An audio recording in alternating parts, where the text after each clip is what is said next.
Saat ini, sistem rem anti terkunci digunakan di hampir semua kendaraan modern.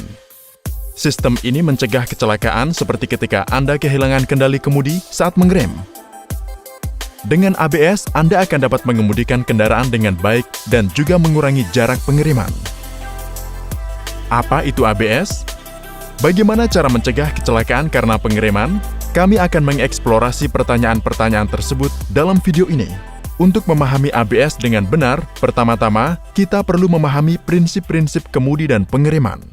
Saat Anda menekan pedal rem, bantalan rem pada cakram roda akan diaktifkan dan menekan cakram. Kemudian ini akan menghentikan putaran roda. Ketika roda berhenti, maka akan menyebabkan selip antara jalan dan roda sehingga kendaraan berhenti karena gesekan ini. Sekarang, mari kita pahami mekanisme kemudi. Seluruh mekanisme kemudi bergantung pada prinsip sederhana roda yang berputar. Roda akan selalu berusaha menghindari selip di jalan, sehingga ini berarti kecepatan roda pada titik kontak akan selalu nol. Roda memiliki dua jenis gerak, yaitu roda berputar pada porosnya dan juga bergerak ke arah mobil. Karena kedua jenis gerakan ini, maka roda memiliki dua jenis kecepatan, translasi dan rotasi. Untuk kondisi putaran non-slip, jumlah kecepatan translasi dan rotasi pada titik kontak harus nol. Cukup ingat prinsip sederhana ini dan Anda akan sangat mudah memahami mekanisme kemudi. Di dalam mobil, keempat roda harus berputar setiap saat untuk menghindari kendaraan selip. Faktanya, prinsip putaran sederhana ini adalah alasan mengapa mobil Anda berbelok ketika Anda memutar roda depan. Mari kita amati hal ini. Asumsikan kondisi hipotesis yaitu, bahkan setelah memutar roda, mobil berjalan lurus. Dalam hal ini, kecepatan putaran akan cenderung seperti yang ditunjukkan dan kecepatan translasi tetap lurus. Oleh karena itu, jika Anda menambahkan dua kecepatan ini, kecepatan yang dihasilkan tidak akan menjadi nol. Ini akan menyebabkan mobil slip. Satu-satunya cara untuk menghindarinya adalah dengan membuat kecepatan translasi juga miring. Ini hanya mungkin terjadi ketika seluruh mobil berbelok seperti yang ditunjukkan. Ketika mobil berbelok, seperti yang ditunjukkan, keempat roda dapat memenuhi kondisi berputar. Dari tangkapan layar ini, Anda dapat dengan jelas melihat bagaimana kecepatan pada titik kontak keempat roda menjadi nol. Sekarang, mari kita menganalisa mekanisme kemudi pada saat pengereman. Karena bantalan rem sedang diaktifkan, roda berhenti berputar. Meskipun roda diputar, karena roda tidak berputar, tidak akan ada kecepatan rotasi sama sekali. Dalam hal ini, kendaraan tidak perlu berputar karena ini adalah seperti kasus pengereman normal. Kendaraan tidak akan lagi bereaksi terhadap perubahan pengemudi terhadap kemudi dan akan meluncur dalam garis lurus yang dapat menyebabkan kecelakaan. Selain kehilangan kendali kemudi, mobil tanpa ABS menghadapi masalah besar lainnya, pengereman pada permukaan dengan berbagai tingkat traksi. Ketika roda kiri dan kanan berada di permukaan traksi yang berbeda, mengerem akan menghasilkan gaya gesekan yang berbeda pada roda.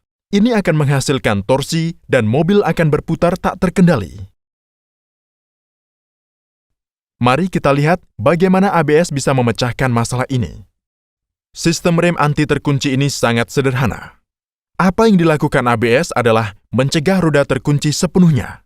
Sistem ABS termasuk sensor kecepatan yang terpasang ke semua roda. Ketika sensor mendeteksi bahwa roda akan terkunci, unit modulator melepaskan sebagian rem pad di roda tersebut. Dengan cara ini, roda akan bisa berputar berselang saat pengereman. Anda dapat segera melihat efek rotasi roda berselang ini pada kemudi. Roda akan memiliki komponen kecepatan rotasi di fase ini. Hal ini pasti akan memungkinkan kemudi untuk berfungsi dan pengemudi akan dapat mengarahkan kendaraan bahkan selama pengereman. Tapi, pertanyaan besar di sini adalah bagaimana aksi melepas rem secara berselang mengurangi jarak pengereman? Untuk mendapatkan jawaban atas pertanyaan ini, pertama-tama kita harus memahami bagaimana koefisien gerakan antara ban dan jalan bervariasi sehubungan dengan slip. dalam kondisi berputar sempurna, nilai koefisien gesekan hampir nol. Namun ketika roda 100% selip, gesekan geser ikut bermain. Anda dapat memperkirakan nilai gesekan untuk tingkat selip lainnya bervariasi seperti ini. Tetapi karena karet adalah bahan yang kompleks dan memiliki perilaku aneh selama pengereman, koefisien gesekan antara ban dan jalan bervariasi seperti yang ditunjukkan dengan selip, yang memiliki nilai atas sekitar 12% dari rasio selip dan di bawah serta di atasnya koefisien gesekan berkurang. Selama pengereman tanpa ABS, koefisien gesekan yang berpengaruh adalah gesekan geser.